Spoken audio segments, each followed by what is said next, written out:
Hello students. International science olympiad के बारे में जब आपको जानकारी दी थी वीडियो के माध्यम से, उसमें मैंने बताया था कि स्टेज 1 से स्टेज 2 में जब आप क्वालिफाई करते हैं तो वहां पर दो स्कोर या दो क्लॉज बहुत मायने रखते हैं। पहला क्लॉज होता है मेरिट इंडेक्स। मेरिट इंडेक्स यानी कि एमआई क्लॉज या एमआई मार्क्स। एमआई मार्क्स क्या होते हैं कि जैसे मैंने बताया था कि 216 मार्क्स का पेपर होता है एनएससी का, किसी भी सब्जेक्ट में आप ले सकते हैं, फिजिक्स, केमिस्ट्री, बायोलॉजी या जूनियर साइंस में। 216 मार्क्स में से जो टॉप 10 स्टूडेंट्स रहेंगे पूरे इंडिया में, उनके जो मार्क्स हैं उसका एवरेज निकाला जाएगा। मान लीजिए कि टॉपर का स्कोर रहा 160 और जो 10th रैंक पर स्टूडेंट रहा उसका स्कोर रहा 140, और अगर इन 10 स्टूडेंट्स का हम एवरेज निकालें तो मान लीजिए अगर वो 150 आता है तो उसका 80% जो होता है, 150 का 80% जो होगा वो होगा एमआई स्कोर यानी कि मेरिट इंडेक्स स्कोर। तो 150 का 80% होगा 120 marks. 120 marks merit index marks कहलाएंगे।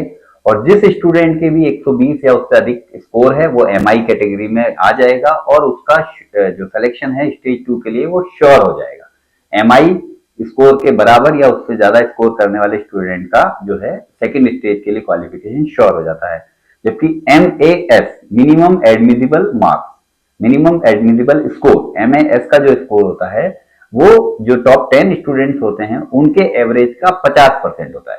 जैसा कि हमने देखा था कि 150 अगर एवरेज आ रहा है टॉप 10 स्टूडेंट्स का तो उसका 50% होगा आधे मार्क्स यानी कि 75 मार्क्स।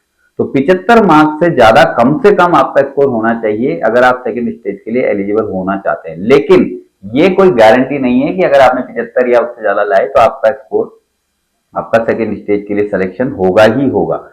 तो आपको एमआई के अगर आप ऊपर हैं तो आपका सिलेक्शन श्योर है, लेकिन एमएएस के ऊपर अगर आप हैं तो आपका सिलेक्शन श्योर नहीं है, लेकिन चांसेस हैं कि आपके अगर अच्छे मार्क्स रहे, जितने एमआई के नियर होंगे आप, तो उतने ज्यादा आपके चांसेस होंगे कि आप सेकंड स्टेज के लिए क्वालिफाई कर जाएं। तो ये दो क्राइटेरिया होते हैं, एमआई और एमएएस। एमएएस से कम स्कोर होने पर सिलेक्शन नहीं होगा, लेकिन एमआई से ज्यादा स्कोर होने पर सिलेक्शन पक्का है।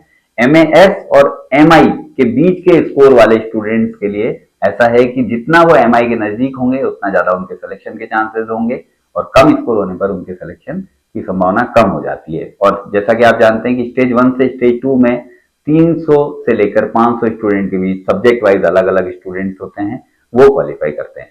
तो होपफुली एमआई और एमएएस के बारे में आपको पूरी जानकारी से समझ में आ गई होगी। और जो भी एग्जाम में आप अपियर होना चाहते हैं, फिजिक्स, केमिस्ट्री, एस्ट्रोनॉमी, बायोलॉजी या जूनियर साइंस, उसके लिए अपने आप को रजिस्टर कर लें। All the best for your exam. Thank you.